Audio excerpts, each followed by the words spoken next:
시간에는 사가랴 성찬팀에서 하나님 찬양드리겠습니다.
처음 가사 시작이 어떻게 되죠?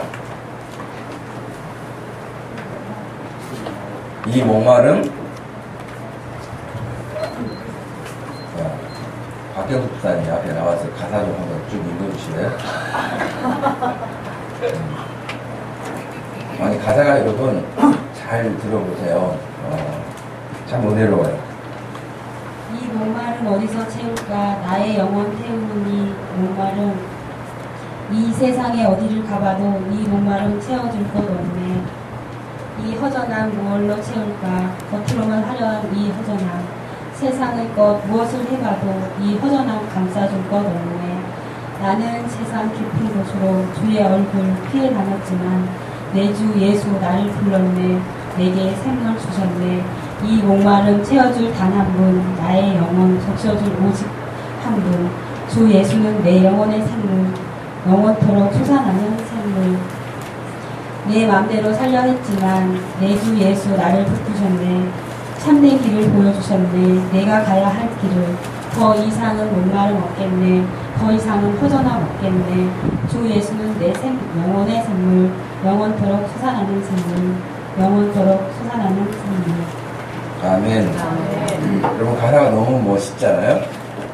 여러분 예수 그리스도로 말미암아서 여러분의 목마른 인생이 충분하게 적셔지고 갈증이 해소될 수 있기를 축복합니다. 아멘. 오늘 우리에게 주신 하나님 말씀은 역대상 16장 25절에서 29절 말씀입니다. 역대상 16장 25절에서 29절까지 말씀입니다.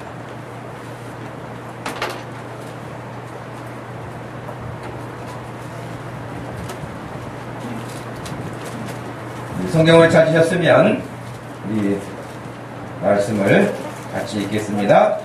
여호와는 위대하시니 즉진히 찬양할 것이요 모든 신보다 경외할 것이며 만국의 모든 신은 헛것이나 여호와께서는 하늘을 지으셨도다. 존귀와 위엄이 그의 앞에 있으며 능력과 즐거움이 그의 처소에 있도다. 여러 나라의 종족들아 영광과 권능을 여호와께 돌릴지어다. 여호와께 돌릴지어다. 여호와의 이름에 합당한 영광을 그에게 돌릴지어다. 제물을 들고 그 앞에 들어갈지어다. 아름답고 거룩한 곳으로 여호와께 경배할지어다. 아멘. 우리가 믿음의 종합검진 시리즈로 살펴보고 있는데 오늘은 특별히 찬양 생활에 대한 부분을 살펴보려고 합니다.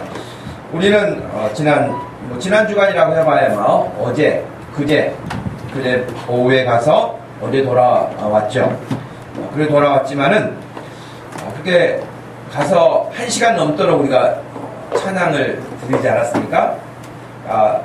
그냥 우리가 찬양하면 좋지 뭐 이렇게 생각하는 거하고 정말 우리가 찬양을 마음을 담아서 하는 찬양, 힘을 다해서 하는 찬양, 저도 목이 쉬어서 지금도 다 풀리지는 않았는데 하여튼 목청껏 하는 찬양, 여러분 그렇게 하는 찬양 중에 하나님이 우리에게 주시는 은혜가 있어요. 그렇죠?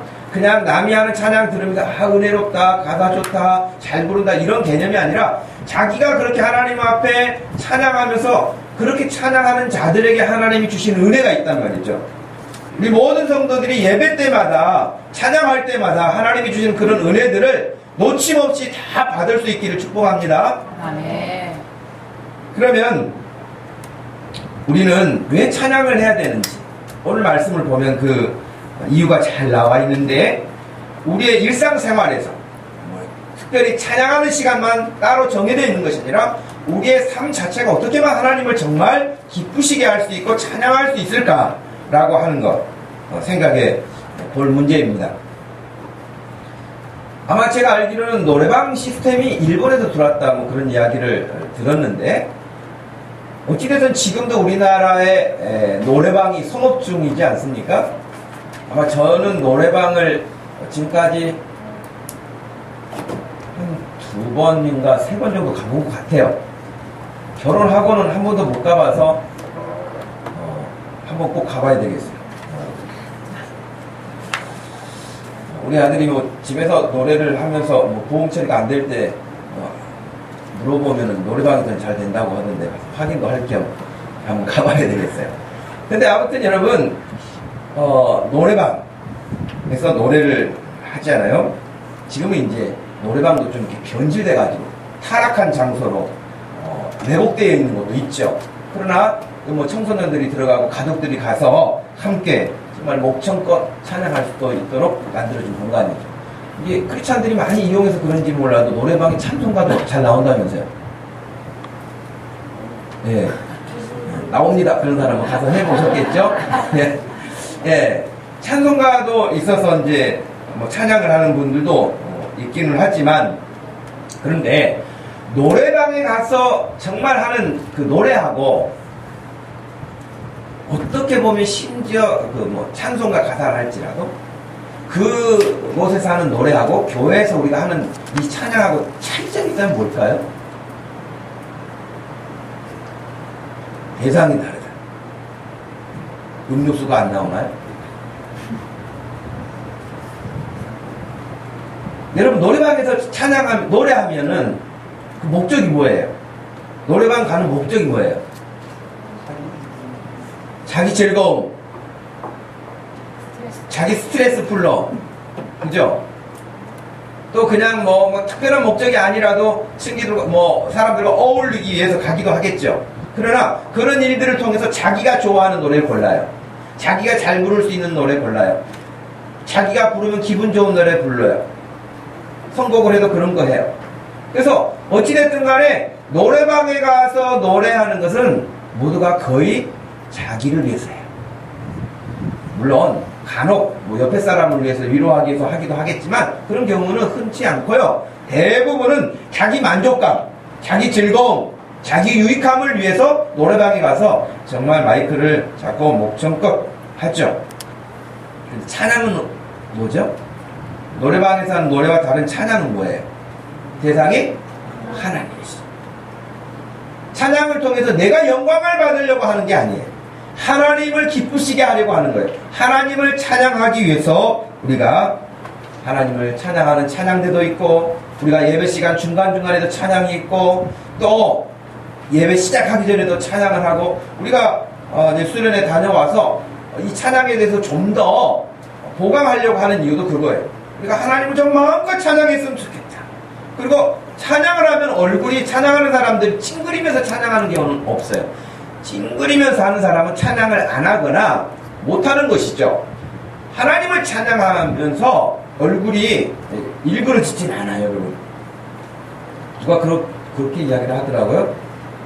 웃으면서는 욕을 못한다 하던가요? 뭘 못한다 그래요? 웃으면서는 상대방을 저주를 못한다고 그러고, 웃으면서는 상대방을 욕을 못한다 하는데, 물론 비웃으면서 하는 그런 것도 있겠지만 그것은 질이 안 좋은 웃음이잖아요, 비웃음이. 그러니까 정상적인 웃음을 하면서 XX 막 그러면서 웃으면서 하기는 어렵다는 거예요. 여러분, 하나님을 찬양하는 것도 마찬가지예요. 하나님을 찬양하는 것도 정말 그 마음에서 찬양을 하면 그 얼굴이 당연하게 밝아지고요, 환해지고요, 평온해지고요. 그 얼굴을 보면 막 근심 걱정 있다가도 그 사람, 찬양하는 사람의 얼굴, 그 옆에 가 있으면은 자기도 더불어서 평강을 얻게 되는 그런 일들을 우리가 보게 되죠. 분명한 것은 우리는 하나님을 높이기 위해서 찬양한다. 그러면 우리의 믿음 생활에서 지금 우리 자신들을 점검하고 있는데, 내가 일주일 동안 살아가는 시간 중에서 하나님을 이렇게 흥얼흥얼 하면서라도 하나님을 찬양하는 것이 얼마나 될까? 주일날 예배 와서 예배 시간에 겨우 하는, 근데 하필이면 그것도 내가 모르는 노래 가지고 그 힘있게 찬양도 못하고 그냥 남 하는 찬양이 조금 따라가는 그런 정도의 어떤 찬양을 하는 사람도 있을 수 있고요. 마음껏 찬양하는 사람도 있을 수 있단 말이에요. 그러나 여러분, 일주일 생활 가운데서 어떠세요? 하나님을 찬양하는 시간들이 얼마나 되세요? 한번 여러분 스스로들이 점검해 볼 필요가 있겠다고 하는 것입니다. 오늘 말씀은 다윗이 하나님이 함께 하시는 그 일로 인하여서 굉장히 기뻐했어요. 특별히 오늘 역대상 16장 1절에 보면은 하나님의 궤, 곧 하나님의 법궤, 십계명이 들어있고 이제 이런 의미가 있지만, 더 본질적인 것은 거기 뭐가 들어있든지 간에 하나님의 백성들과 함께 한다고 하는 사인, 상징물이 법궤예요. 그 법궤 자체에 놀라운 능력이 있거나 법궤 자체에 대단한 것이 있는 것이 아니고, 그 법궤가 상징적으로 이스라엘 백성들 중에 하나님이 임재하고 계신다, 동행하고 계신다, 그런 의미란 말이죠. 그런데 지금 역대상 16장에 보면은 다윗이 왕이 돼가지고 왕궁에 있는데 하나님의 법궤는 정말 멋진 장소에 있지 못했어요. 오벳 에돔이라고 하는 사람의 집에 있었는데, 그 전에 법궤가 옮겨오는 과정에, 법궤를 옮기는 과정에서 큰 어려움이 있었죠. 어찌됐든 간에 성전이 없었고, 또 법궤를 이렇게 잘 모셔놓을 만한 그런 곳이 없었어요. 다윗의 마음에는 늘 불편했어요. 나는 이런 좋은 환경에서 거하는데 하나님의 법궤가, 사실은 그거 자체는 아무것도 아닐 수 있어요, 법궤 자체는. 근데 다윗의 마음에는 하나님이 함께 계시는 것인데, 그것이 자기보다 좋은 환경이 아닌 것에 대해서 굉장히 마음이 불편했어요. 그러다가 지금 이제 16장에 의하면은 하나님 복귀가 지금 예루살렘으로 들어오는 거예요. 너무 다윗의 마음에 기쁨이 넘쳤던 거예요. 그래서 여러분 16장 1절에 보면 이렇게 돼 있어요. 하나님의 궤를 메고 들어가서 다윗이 그것을 위하여 친 장막 가운데 두고 번제와 화목제를 하나님께 드렸다. 또 다윗이 번제와 화목제를 드리기를 마치고 여호와의 이름으로 백성에게 축복했어요. 그러니까 하나님이 함께 계시니까요 마음이 즐거웠어요. 여러분 축복은 억지로 할 수가 없잖아요. 근데 다윗의 마음에 은혜의 마음이 있으니까 하나님이 함께 하시는 그런 마음이 있으니까 기쁨으로 마음껏 백성들을 축복하게 됐어요. 여러분 아버지를 속이고 축복권을 얻어낸 사람이 누구죠? 야곱이죠. 야곱이 아버지로부터 축복을 이렇게 받을 때 어떻게 하고 받아요? 예. 아버지가 물론 요구를 하시기도 했지만 맛있는 음식을 준비를 해서 아버지가 마음껏 드시게 하고 그리고 아버지가 기분이 아주 좋아지셔서 그렇게 축복하는 장면이 나오죠. 그죠? 그러니까 만족감이 있을 때 축복하지 그렇지 않으면 못한단 말이죠. 다윗의 마음에 하나님이 함께 계시는 일 때문에 너무 마음이 기쁜 거예요. 그래서 누구를 만나도 그냥 축복해 주는 거예요. 여러분의 믿음의 상태가 그렇게 될 수 있기를 바랍니다. 오늘도 교회에서 누구 사람을 만나는데 그냥 손을 한번 잡아도 집사님 기분이 좋아요. 집사님 더 일이 잘 되기를 바라요. 우리 하나님이 함께 하시길 바라요. 하나님의 복이 임하기를 바라요. 여러분 이러면서 축복할 수 있는 마음, 그것은 그 마음에 즐거움이 있기 때문에 가능한 거예요. 그냥 아침에 불편한 마음, 속상한 마음이 상처가 돼가지고 교회를 안 갈 수는 없고 그래가지고 겨우 나왔는데 그 마음 가지고 할렐루야 집사님 이러면서 할 수 있겠어요? 그런 사람들은 거의 연극과 출신 내지는 탤런트 말고는 어떻게 그렇게 하겠어요? 그러니까 자기 마음이 기쁠 때라야 가능한데 다윗이 바로 그런 상태에 있었다는 거. 축복할 수 있는 상태. 그래서 백성들을 축복했다. 그리고 3절에 보니까 이스라엘 무리 중 남녀를 막론하고 각 사람에게 떡 한 덩이와 야자 열매로 만든 과자와 건포도로 만든 과자 하나씩을 나눠 주었다. 아주 그냥 기분이 최고로 좋은 거예요, 다윗이. 우리가 예배하는 것을 통하여서 우리의 마음이 다윗과 같이 이렇게 최고의 마음이 될 수 있기를 축복합니다. 그래서 여러분 다른 사람에게 뭘 줬어요? 줘요. 기쁨이 있으니까 줄 수 있죠. 또 4절 보니까 레위 사람을 세워서, 레위 사람들은 특별히 하나님의 성전에서 일하는 사람들이었잖아요. 그러니 하나님의 성전에서 일하는 그 레위 사람들을 세워서 여호와의 궤 앞에서 섬기며 이스라엘 하나님 여호와를 칭송하고 감사하며 찬양하게 했다. 그렇게 돼 있어요.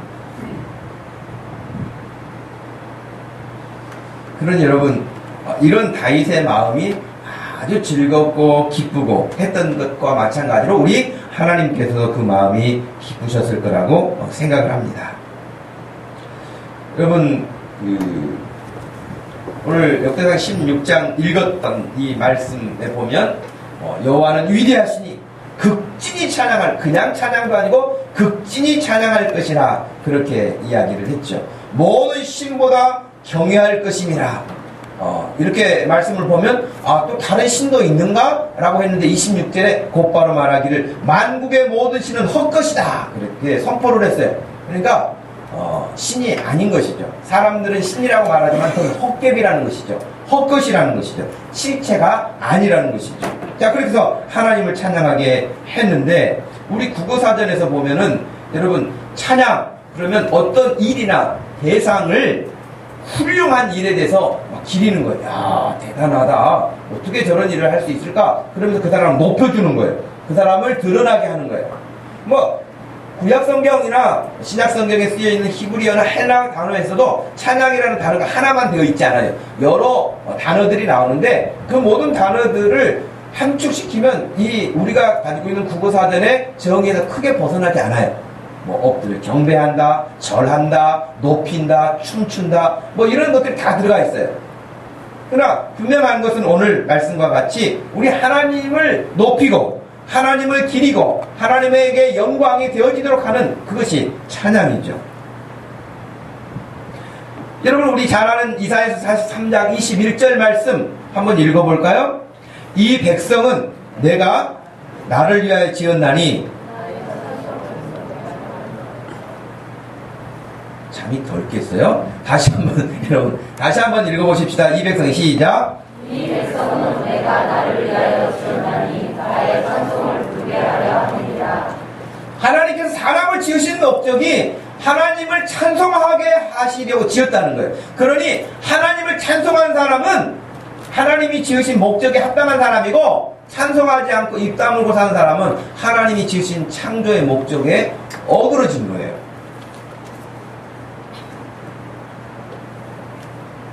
우리는 하나님을 찬양하며 살아가는 사람들이고, 하나님께서는 사람을 창조하신 목적도 명확하게 밝히셨으니 예수 그리스도 안에서 우리가 더 하나님을 찬양하고 살며, 찬양하면 하나님만 높아지는 게 아니라 그 찬양을 받으신 하나님이 우리에게 주시는 은혜와 기쁨과 평안과 소망이 있어서 하나님에게 영광 돌리는 것 몇 갑절로 우리에게 하나님이 주신 은혜가 임해요. 저는 그래서 아까도 여러분 드렸던, 수아라트님이 드렸던 찬양 가사를 한번 다시 읽어보라 했던 것도, 정말 우리가 그 가사를 보면 하나님께 그렇게 그런 마음을 품고 찬양을 드리면 그 가사에 있는 것보다 훨씬 많은 은혜를 우리에게 주신다. 우리가 세상 어디 가서 우리의 목마름을 해결할 수 있겠어요? 사마리아 여자가 정말 아무도 움직임이 없는 그 뜨거운 낮에 물 기르러 왔을 때 우리 예수님이 하신 말씀이 뭐예요? 너 이 물 떠갈 수 있겠지. 떠가도 다시 물을 뜨러 와야 할 거야. 다시 목마를 거야. 그랬어요. 그러나 내가 너에게 주는 물을 네가 마신다면 너는 영원히 목이 마르지 않을 것이다. 이 여자 깜짝 놀랐어요. 그 물을 저에게 주십시오. 그래서 예수 그리스도를 비유로, 예수 그리스도의 생명을 비유로 그렇게 말씀을 해주셨고, 결국 그 여자가 예수 그리스도를 알아보게 되잖아요. 메시아인 것을 알게 되잖아요. 그리고 온 동네 사람에게 가가지고 내가 오늘 메시아를 만났다고 그렇게, 그리고 사람들을 끌고 와서 내가 본 것이 진짜라고, 헛개비가 아니라고, 그래서 사람들을 데리고 나와서 그 사람들이 처음에는 그 여자의 말을 듣고 나왔다가 나중에는 예수님 때문에 더 많은 사람들이 나오게 됐다. 그렇게 돼 있거든요. 그런 거 보면 여러분, 예수님을 만나고 또 예수님을 향한 찬양을 하고 하면 그 가사로 말미암아서 우리에게 주시는 하나님의 은혜는 더 큰 열매다라고 할 수 있습니다. 그러면 우리가 오늘 말씀에서 읽은 것처럼 왜 우리는 하나님을 찬양해야 될까? 시편 148편에서는요 이렇게 말씀하셨어요. 할렐루야, 하늘에서 여호와를 찬양하며 높은 데서 찬양할지어다. 해와 달아 찬양하며 광명한 별들아 찬양할지어다. 심지어는 이런 창조물, 피조물, 이 별들까지도 하나님을 찬양하라. 여러분, 별이 찬양할까요? 저는 찬양한다고 생각해요. 높은 산이 찬양할까요? 찬양한다고 생각해요. 왜냐하면 우리는 높은 산을 볼 때마다 이야 대단해 이렇게 말하잖아요. 그렇게 찬양을 할 수 있도록 걔가 이끌어내잖아요. 여러분, 바다 아주 깊은 곳에 우리는 들어가서 살라고 하면 숨을 쉬면서 살 수 있다고 가정을 한다 하더라도요, 우리는 그 물의 압력 때문에 짓눌려가지고 거의 우리가 오징어처럼 변할 거예요. 점점 변해가지고 우리가 이런 모습이 안 되고 납작하게 오징어처럼 바뀔 거라고. 그 물의 압력 때문에. 근데 그 깊은 수천 미터 되는 그 바닥에서도 사는 생물들이 있고 고기들이 있잖아요. 그걸 보면 저는 가끔 그런 생각하거든요. 도대체 얘네들은 이 깊은 데서 뭐하고 살까? 여러분, 그런 생각 안 드세요? 아니, 이 깊은 데서 쟤네들은 그냥 바닥에서 뭐 조금 있는 거, 부스러기 같은 것들 먹으면서 그렇게 살아서 뭐하지?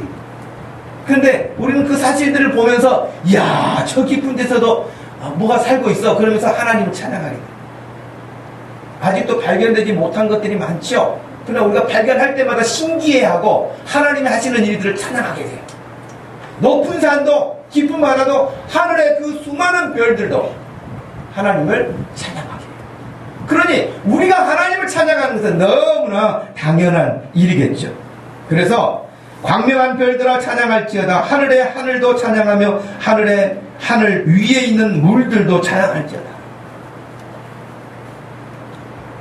어젯밤에 제가 이 말씀을 준비하면서 그 우주의 별들의 그 영상들을 또 과학자들이 하는 걸 이렇게 왔는데요. 이해가 안 가요. 그냥 제 머리로는 다 받아들일 수도 없어요. 우리 이 태양계만 해도 얼마나 넓잖아요. 태양계만 하더라도. 근데 이 태양계는 이 우주에서 그냥 이 손톱 끝에도 보이지 않을 만큼의 작은 존재예요. 그리고 이 태양계를 벗어나고 은하계로 들어가고 은하계를 벗어나고 우주로 또 들어가고 끝이 없이 들어가는데 어마어마한 사이즈인데도 그 다음 단계로 들어가기 전에는 아주 작은 존재에 불과하다는 거예요. 그래서 나는 이 도대체 어떻게 이걸 이해를 해야 될까 해서 정의가 안 돼요. 한마디로. 그만큼 어마어마한 하나님의 창조 세계를 보면 우리가 어찌 입을 벌려서 높으신 하나님을 찬양하지 않겠습니까? 그래서 여호와의 이름을 찬양할 것은 저가 명하심의 지음을 받았기 때문이다. 시편 150편 6절 말씀에 호흡이 있는 자마다 여호와를 찬양할지어다. 호흡이 있는 자마다. 지금 숨을 쉬고 있는 사람들은 하나님을 찬양하라고 시편 150편 6절에서 그렇게 우리에게 명령하고 있어요. 하나님을 찬양. 옆에 사람에게 한번 하세요. 하나님을 찬양하라. 할렐루야. 여러분, 하나님을 찬양하라. 예. 그런데 여러분, 찬양 받으실 분은 오직 하나님 한 분이신데 타락하고 난 이후에 사람들이 하나님을 찬양하는 게 아니고 자기가 찬양을 받으려고 해요. 그쵸? 이 세상은요, 전부가 하나님의 자리에 슬쩍 올라가서 자기가 영광을 받으려고 해요. 제가 요즘에 성경을 보고 묵상하면서 느끼는 참 새로운 느낌이에요. 이 부분이. 지금 말씀드리는 이 부분이. 그냥 이론적으로 신학적으로 배워서 알고 있는 지식인데도 불구하고 새롭게 느껴지는 게 뭐냐면 사람들이 다 하나님의 자리에 지금 앉아 있기도 하고 하나님의 자리에 올라가려고 애를 쓰고 있는구나, 그런 생각이 들어요. 그래서 하나님만이 영광을 받으셔야 되는데 그 자리에 딱 자기가 올라가서 자기가 하나님의 영광을 받으려고 해요. 예를 들면 가장 가까운 북한의 독재 정권들만 생각해 보세요. 지금은 어떻게 가르치는지 모르지만 또 그것이 정말이었는지 혹은 또 우리 대한민국에서 반공교육을 하면서 우리에게 왜곡시켰는지는 그걸 정확하게 모르겠어요. 하지만 분명한 것은 북한의 김일성이에 대한 우상화 작업을 하면서 김일성이는 소나무에 달려있는 솔방울을 따가지고 던지면 그것이 수리탄이 됐다, 이렇게 놀렐루야 막 이런 거죠. 너무 놀라운 일 아니겠어요? 솔방울을 잡아가지고 던졌는데 수리탄으로 변해가지고 왜군들이 죽었고 막 그랬다는 거예요. 이런 이야기는 부지기수예요. 그러니 그냥 어버이 수령 그러면 눈물을 줄줄 흘리는 것이죠. 그 은택에 산다고 생각하는 것이죠. 근데 이제 세월이 많이 가면서 그 은택도 싫다고 도망나온 사람들이 꽤 많잖아요, 한국으로. 예. 자, 우상화를 시도하는 사람들은 하나님의 자리에 올라가는 거예요. 하이 히틀러 그러면서 여러분, 그 자리에 올라간 히틀러, 모든 사람들이 히틀러에게 영광을 돌리면서 그 말 한마디, 그 입에서 떨어지는 말 한마디에 살고 죽고 막 그랬잖아요. 모든 독재자들이 그랬잖아요. 그런데 그것이 권력이에요. 그런 권력, 어떤 그런 힘을 가지면은요, 그 힘에 의해서 사람들이 움직이잖아요. 우리 흔히 우리나라도 하는 말, 지금도 뭐 마찬가지겠지만은 옛날 중앙정보부 직원만 돼도 중앙정보부 기관장도 아니고 그 정보원만 돼도 얼마나 위세가 당당했습니까? 제가 군생활 할 때도 보니까요, 우리 부대에서 제일 높은 사람은 대대장이었거든요. 그런데 그 옆에 헌병대가 있어요. 헌병대 하사가 와도요, 대대장이 쩔쩔해요. 왜? 감사기관이기 때문에 조금이라도 무슨 트집을 잡아가지고 흠집을 내면 자기 진급에 결격 사유가 되거든요. 그러니까 계급은 하사인데 중령이 쩔쩔댄다고요. 정보기관에 있기 때문에. 마찬가지인 거예요. 사람들이 그렇게 해서 자기에게 막 쩔쩔대는 모습을 보면 힘이 느껴지잖아요. 그리고 자기가 말 한마디 하면 어떤 일이 되어지면은 기분도 좋잖아요. 그러니까 사람들이 그 권력에서 내려오기를 싫어하는 거예요. 그것이 하나님의 자리로 점점 올라가려고 하는 사람들. 그래서 찬양도 자기가 찬양을 받으려고 하나님께 찬양을 돌려야 할 피조물인데 그 피조물이 자기가 하나님처럼 자리 잡고 앉아서 하나님께 돌아가야 될 찬양을 자기가 중간에서 가로채는 그런 일들을 하는 것이 죄라고 한 것이죠. 그러므로 하나님을 정말로 진실로 찬양할 수 있는 사람들은 누구냐? 그것은 예수 그리스도로 구원받은 사람만이 가능해요. 정말 주님의 은혜를 아는 사람만이 가능해요. 그렇지 않은 사람은요, 미안하지만 거의 노래만 하는 거예요. 하나님의 은혜가 정말 내 마음속에 느껴지고 감사하고 놀랍고 너무 정말 하나님 앞에서 황송하고 그런 마음 때문에 하나님의 은혜를 찬양할 때 마음을 다하고 뜻을 다해서 목청껏 찬양하는 거 아니겠어요? 근데 그런 마음이 없는 사람은 가사를 따라서 부르기는 하지만 그런 감격이 없잖아요. 그러니까 노래를 할 수 있지만 찬양을 하나님께 영광으로 돌려드리기는 어렵다고 하는 거죠. 근데 여러분, 그럼에도 불구하고 1차적으로 사람들이 어떨 때 찬양을 할까요? 기분이 좋을 때 콧노래 부르듯이 찬양을 할 수 있겠죠. 성경을 보니까 대부분 어느 때 찬양을 하냐면 위기 상황에서 구원받았을 때 찬양을 해요. 위기 상황에서 구원받았을 때. 예를 들면 출애굽기 14장에 보면 이스라엘 백성들이 애굽에서 430년 동안 노예 생활하다가 하나님이 모세를 보내셔가지고 지금 끌고 나왔잖아요. 200만 명으로 추산하는데 200만 명 정도가 나왔어요. 지금 우리나라에 여러분, 우리나라에 들어와 있는 외국인들이 200만 명 정도 된다면서요. 그리고 외국인들이 3세계 국가에서 들어온 저개발 국가에서 들어온 노동자들이 지금 다 출국을 해버린다. 그러면 우리나라 공장 가동 안 되는 것들이 너무 많은 거예요. 특별히 3D 업종이라고 하는 것은 거의 다 외국인들이 다 들어와 있어요. 그러니 이 사람들이 동시에 나간다고 생각해 보십시다. 그러면 우리나라의 기간 산업들을 여러 곳이 마비가 된단 말이죠. 애굽에서 200만 명의 노동력이 한꺼번에 빠져나가는 거예요. 이것을 넘겨주지 않으려고 바로가 굉장히 버티고 버텼잖아요. 그래서 10가지 재앙의 마지막에 아들을 잃는 그 나라의 왕자가 죽임을 당하는 이런 재앙을 만나고서야 울며 겨자 먹기식으로 내준 거예요. 가라, 모세야 가라, 데리고 가라. 그렇게 했는데 너무 막 억울한 거예요. 바로가 이걸 그냥 내보내다니 이럴 수는 없어. 그래가지고 마음이 급변해요. 급변해가지고 군사를 총동원해가지고 다 잡아와라 보낸 거예요. 그때 이스라엘 사람들은 열심히 모세를 따라서 지금 앞을 가고 있는데 갑자기 천둥 같은 소리가 막 들리는 거예요. 그랬더니 지금 애국 군대가 전차 부대, 기병 부대, 말 타고 아주 막 소리를 지르면서 추격해 오는 거예요. 하필 이스라엘 사람들이 그때 당도했던 데가 어디냐? 홍해 앞이었어요. 홍해 근처 온 거예요. 근데 저쪽에서는 애국 군대가 아주 기세당당하게 아주 소리를 높이면서 추격해 오고 앞에는 더 이상 진전할 수가 없는 홍해가 딱 가로막고 죽는 거죠. 근데 여러분 이 상황 딱 만났는데요. 반응이 여러 가지가 나와요. 반응이. 여러분 같으면 어떤 반응을 보이시겠어요? 그 백성들의 반응, 1차적 반응이 뭐였냐? 원망이에요. 우리가 죽으면 매장할 곳이 없어서 여기까지 끌고 나왔냐? 그러면서 모세에게 얼마나 원망을 퍼부었죠.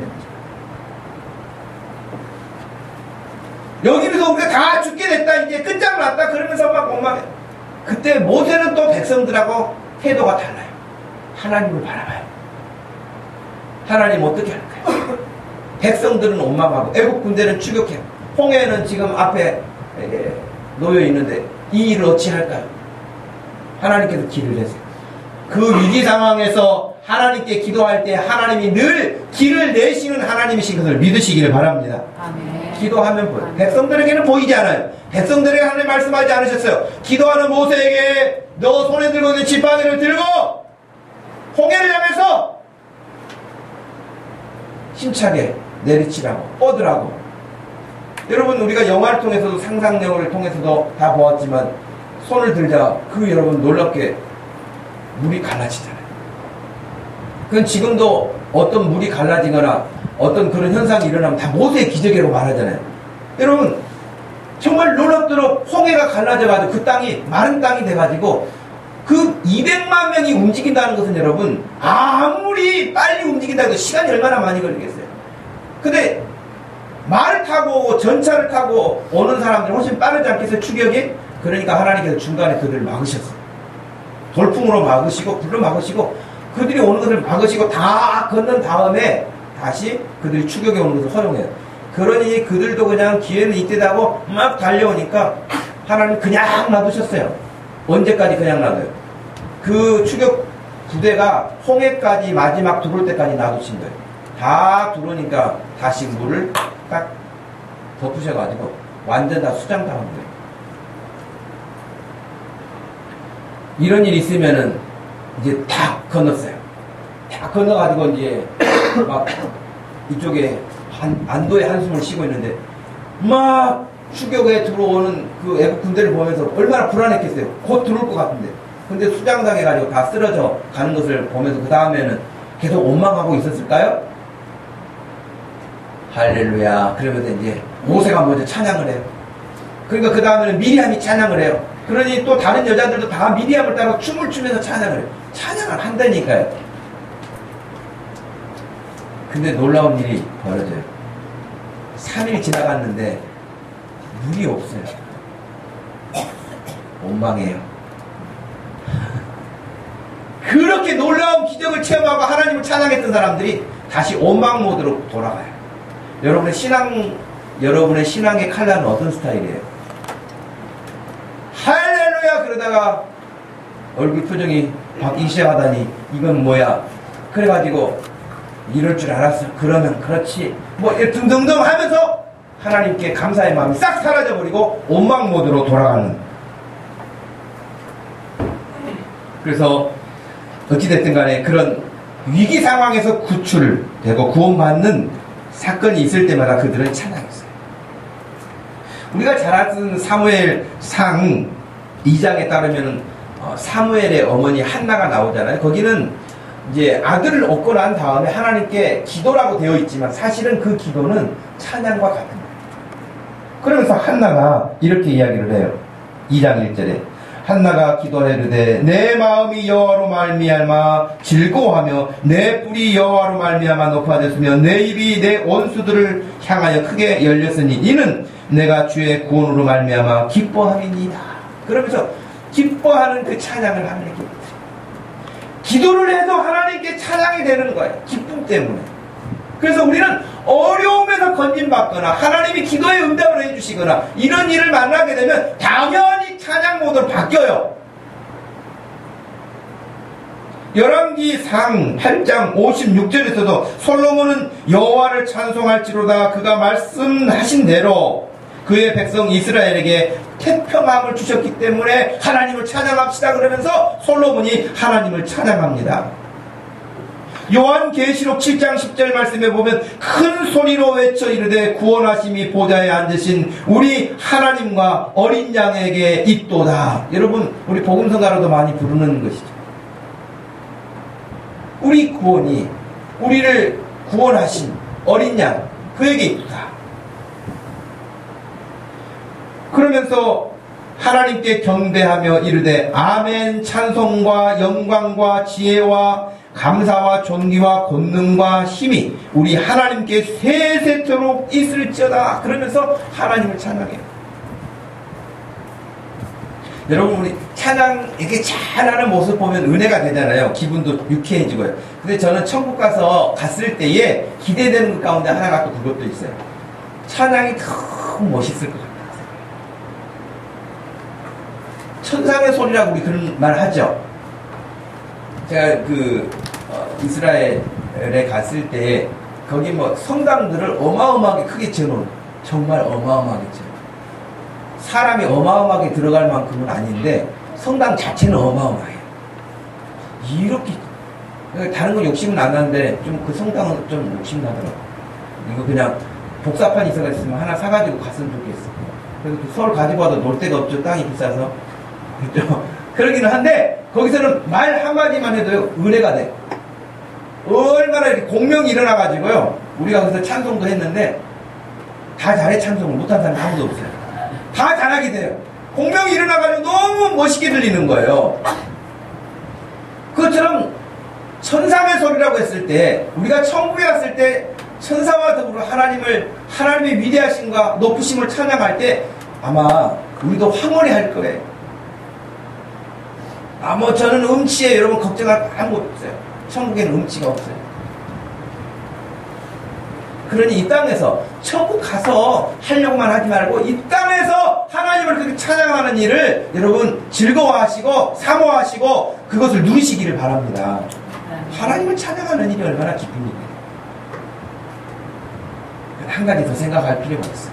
부분이 있는데, 우리가 기도에 응답받거나 구원 받았을 때만 찬양하는 게 아니에요. 제가 어제 뉴스를 보니까요, 우리나라에 한 해에 120명이 죽는데요.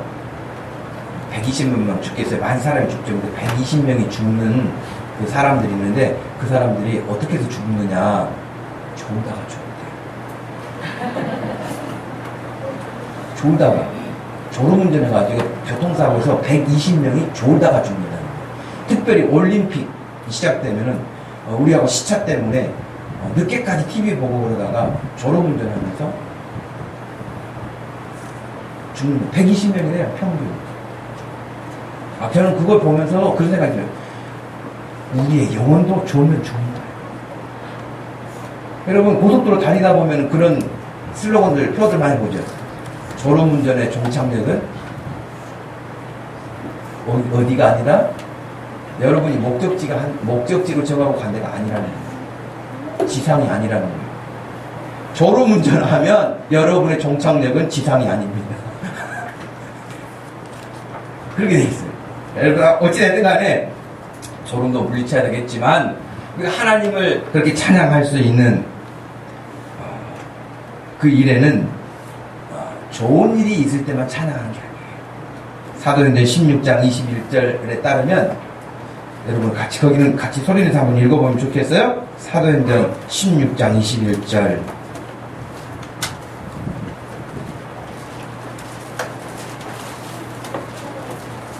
사도행전 16장 21절에서 25절까지 우리 같이 한번 소리내서 읽어보겠습니다.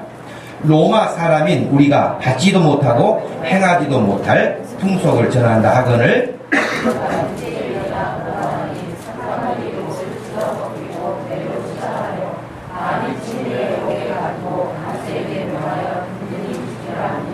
그가 이러한 명령을 받아 그들을 비틀고게 만들고 그가 나를 사도에 눈을 세웠더니 한밤중에 바울과 시라가 기도하고 하나님을 찬송하며 그들이 일어나라.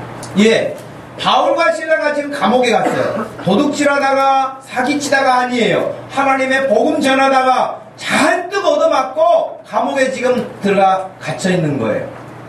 그런데 그 밤에 한밤중에 바울과 실라가 기도하고 하나님을 찬송. 근데 저는 궁금해요. 무슨 찬송했을까? 그때는 안 나왔었는데 왜 나만 겪는 고난이냐고. 그 찬송은 그때는 안 나왔을 텐데 무슨 찬송을 불렀을까? 그럼 여러분, 고난 중에도 찬송했어요. 아마 제가 봤을 때는 바울과 실라가 불렀던 찬송은 넋두리가 아니었을 거예요. 이런 중에도 역사하시는 하나님, 우리의 생명을 주관하시는 하나님, 그 하나님을 높여 찬양했을 거예요. 고난 중에 있어도 여러분 좌절하거나 원망하거나 주저앉지 마시고 하나님을 찬양할 수 있는 그런 믿음으로 전환시킬 수 있기를 축복합니다. 좋은 일이 있을 때만, 기도가 응답됐을 때만 싱글벙글 하는 게 아니에요. 비록 고난 가운데 있을지라도 우리가 하나님을 찬양하는 거예요. 그랬더니 죄수들이 듣잖아요. 우리가 찬양하는 모습을 누군가가 봐요. 누군가가 들어요. 우리 같으면 무슨 찬송 교회도 안 다니겠구만. 그런데도 불구하고 하나님을 오히려 찬양하면서 섬기는 모습을 누군가가 본단 말이죠. 죄수들이 봤다, 들었다는 거예요. 찬송만 하고 끝나는 게 아니었어요. 하나님이 그 찬송을 받으시고 옥문이 지진처럼 일어나서 열려버린 것이에요. 찬송을 듣고 있던 죄수는 깜짝 놀래가지고 이제는 자기는 경계 근무를 잘못 섰다 해서 사형당할 것이 뻔하기 때문에 차라리 내가 스스로 자결하는 게 낫겠다 해서 자기 스스로 죽으려고 할 때 바울이 그것도 멈춰라. 내가 도망가지 않는다. 도망가지 않았다. 여기 있다. 죽지 말라. 그렇게 해서 여러분 그 간수를 만류하잖아요. 그리고 더 놀라운 일이 생긴 것은 그 간수가 은혜를 받아가지고 예수를 믿잖아요. 자기만 예수 믿어요? 자기 집에 바울과 시라를 모시고 가가지고 상처 부위를 잘 치료해주고 온 집안 식구가 다 예수를 믿는 역사가 일어나는 줄로 믿으시길 바랍니다. 고난 중에도 찬송했던 바울에게, 신라에게 하나님이 그 어려움의 일들을 물리쳐 주실 뿐만 아니라 하나님이 행하시고자 하는 놀라운 구원의 역사가 그들을 지키고 있는 간수의 집에까지 이르게 됐어요. 우리가 너무나 잘 알고 있는 주 예수를 믿으라. 그리하면 너와 내 집이 구원을 얻으리라 하신 말씀 거기 나온 거 아닙니까?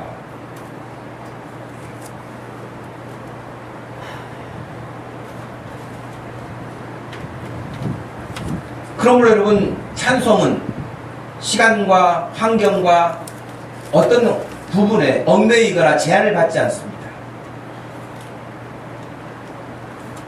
여러분 역대상 우리가 본문으로 보았던 16장을 한번 돌아가 보겠습니다.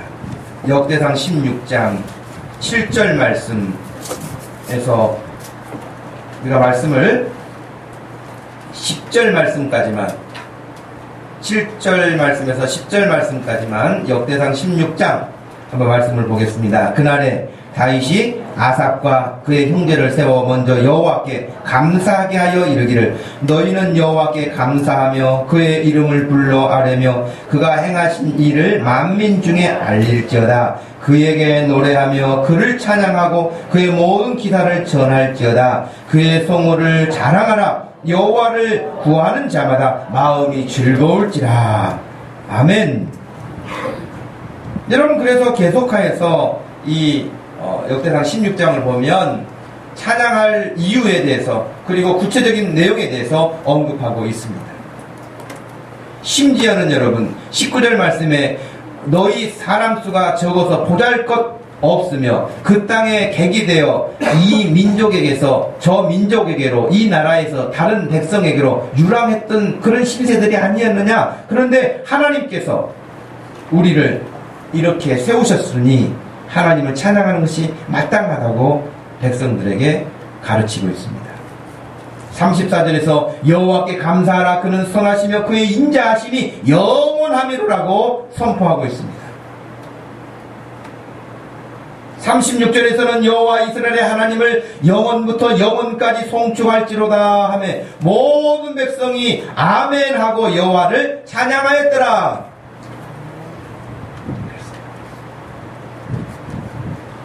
어찌됐든 우리의 신앙생활에서 믿음 생활에 있어서 하나님을 섬기는 모든 생활 가운데서 하나님을 찬양하는 시간이 오늘 이 시간을 통해서 더 늘어나고 더 많아지고 여러분의 삶의 영역이 확대되기를 축복합니다. 여러분 제임스 심슨이라는 사람은 1847년 11월에 클로로포름이라고 하는 액체 마취제를 발표한 사람입니다. 여러분 마취제가 없다면 우리가 어떻게 될까요? 말 그대로 아마 치료받다가 기절한 사람도 많을 거예요. 마취제가 없이 여러분 생사를 그냥 전쟁터에서 하는 경우도 있잖아요. 마취를 안 하고 그냥 칼로 상처 부위를 뭐 총알을 꺼내거나 하는 그런 일들을 우리가 보게 되는데, 마취 안 된 상태에서 막 생각만 해도 막 찌릿찌릿 전율이 되잖아요. 근데 이 제임스 심슨이라는 사람이 마취제를 개발한 거예요. 그래서 우리가 지금까지 여러분 치료받는 수많은 사람들이 고통에서 자유하고 치료를 받게 된 것이죠. 근데 그때 나이가 29살이었대요.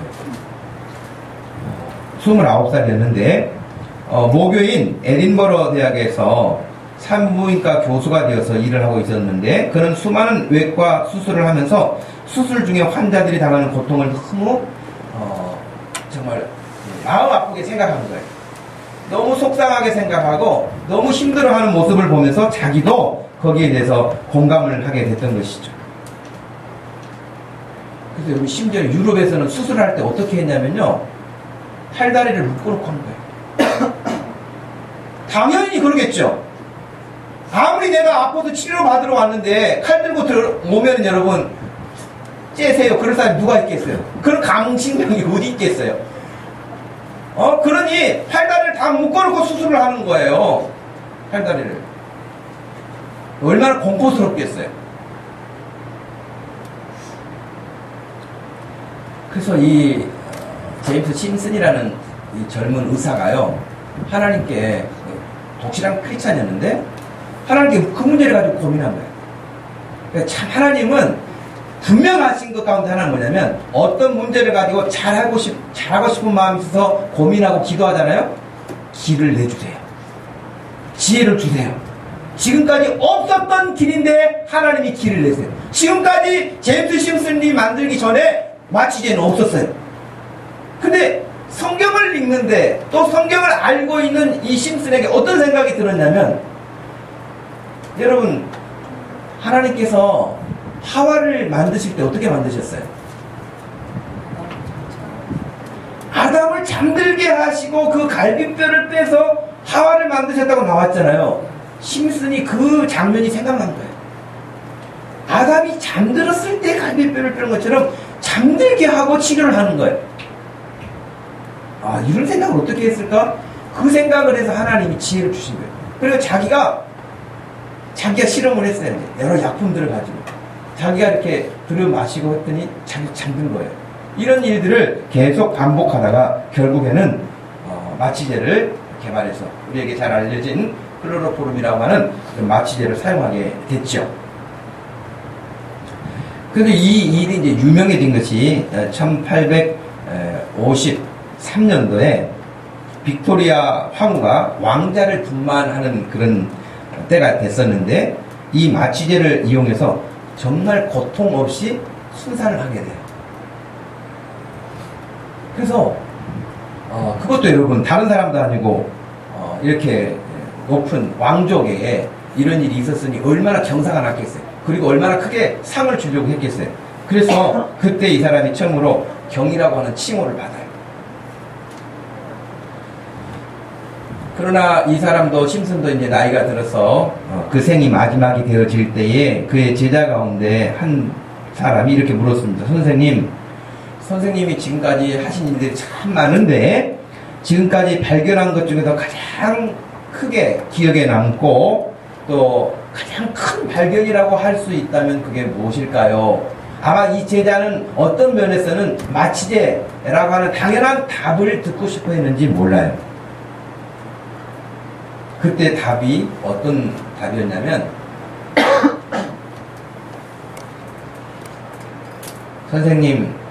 선생님께서 지금까지 발견한 것 중 가장 큰 발견은 무엇이었습니까? 심슨은 대답했습니다. 나의 발견한 것 중에 가장 큰 발견은 내가 죄인이라는 것과 예수님이 나를 구원해 주신 구세주라는 사실이죠. 동문서답 같죠? 그러나 이 사람은 하나님의 사람이었어요. 그래서 자기는 여러 좋은 업적을 많이 남긴 사람이었음에도 불구하고 여전히 자기가 하나님 앞에서 자신을 들여다볼 때에 자기가 죄인이라는 것과 나를 구원하신 분이 하나님이시라는 사실을 그는 알고 기뻐한 거예요. 찬양한 거예요. 하나님을 경배하고 하나님을 경외하는 사람이 되었던 것이죠. 나를 구원하신 예수님을 찬양하고 다시 오시마 약속하신 예수 그리스도를 기다리면서 예배하는 우리들의 삶이야말로 얼마나 복된 인생이라고 하겠습니까? 다윗은, 오늘 본문의 다윗은 하나님의 법궤가 들어오는 장면만 보고도 너무 기쁘고 축복하고 음식을 나누어주고 하나님 앞에 찬양대를 세우고 즐거워하고 기뻐하는데, 우리가 매주일 이렇게 모여서 하나님을 예배하는 이런 시간에 여러분 준비하고 오셔서 마음을 다하고 뜻을 다하고 하나님을 마음껏 찬양할 수 있는 예배가 되기를 축원합니다. 여러분, 그럴 때 우리의 영적 건강 상태는 강건함을 얻어서 더 하나님을 잘 경외할 수 있는 사람, 이 땅에서 주님이 주신 사명을 잘 감당해낼 수 있는 능력을 받는 그런 사람이 돼서 바울과 실라처럼, 다윗처럼, 솔로몬처럼 믿음의 사람들이 하나님을 높였던 것처럼 우리 역시 하나님을 높이며 살게 될 줄로 믿습니다. 우리 목동주신교회 모든 성도들이 우리 하나님을 이렇게 높이 찬양하고 또 그로 인해서 즐거워하고 기뻐할 수 있는 믿음 되기를 주님의 이름으로 축복합니다. 하나님 아버지 고맙고 감사합니다. 이 시간 저희들에게 귀한 아침을 이렇게 허락해 주시고 함께 우리 주님을 찬양하며 예배하게 하신 것을 감사합니다. 하나님, 우리를 지으신 목적도 하나님을 찬송하게 하시려고 지으셨다고 하셨는데 우리가 어찌 입을 다물고 살 수가 있겠습니까? 우리에게 놀라운 구원의 은혜를 허락하시고 천국 백성 삼아주시고 놀라운 하나님의 나라를 우리에게 허락해 주셨는데 어찌 하나님을 알면서도 입을 다물고 살 수 있겠습니까? 찬송하게 하여 주옵소서. 마음을 다하고 뜻을 다하고 힘을 다하여 찬양하게 하여 주시고 하나님이 받으실 만한 찬양이 되게 하여 주시옵소서. 하나님 아버지, 우리 목동주신교회 모든 성도들의 심령에 우리 주님으로 인하여 즐거움이 회복되게 하여 주시고 기쁨과 소망이 있게 해 주시옵시고 어느 곳에 가든지 기쁜 일을 만나나 슬픈 일을 만나나 어려운 일을 만날을지라도 환난 가운데 있을지라도 우리가 낙심하지 아니하고 우리에게 길을 내시는 구원자 되시는 목자 되시는 주님을 바라보는 눈을 뜨게 하여 주셔서 함께 주님과 승리하게 하여 주시옵소서. 감사하신 예수님의 이름으로 기도하옵나이다. 아멘. 다 같이 일어나셔서 찬양이 언제나 넘치는 좀 더 힘차게 찬양할 수 있으면 좋겠습니다.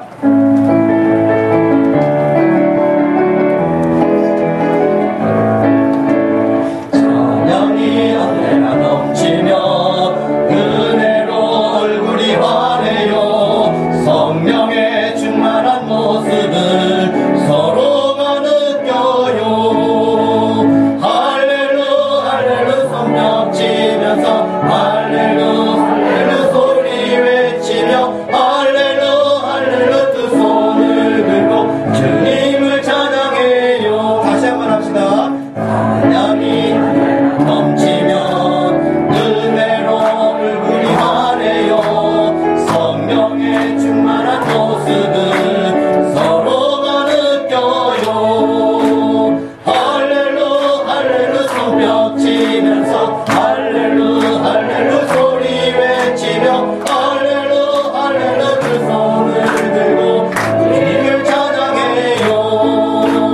감사가 언제나 넘치면 은혜로 얼굴이 환해요. 성령의 충만한 모습을 서로가 느껴요. 할렐루 할렐루 손뼉 치면서 할렐루 할렐루 소리 외치며 할렐루 할렐루 두 손을 들고 주님을 찬양해요. 사랑이 언제나 넘치면 은혜로 얼굴이 환해요. 성령의 충만한 모습을 서로가 느껴요. 할렐루 할렐루 손뼉 치면서 할렐루 할렐루 소리 외치며 할렐루 할렐루 두 손을 들고 주님을 찬양해요. 기도가 언제나 넘치면 은혜로 얼굴이 환해요. 성령의 충만한 모습을 서로가 느껴요.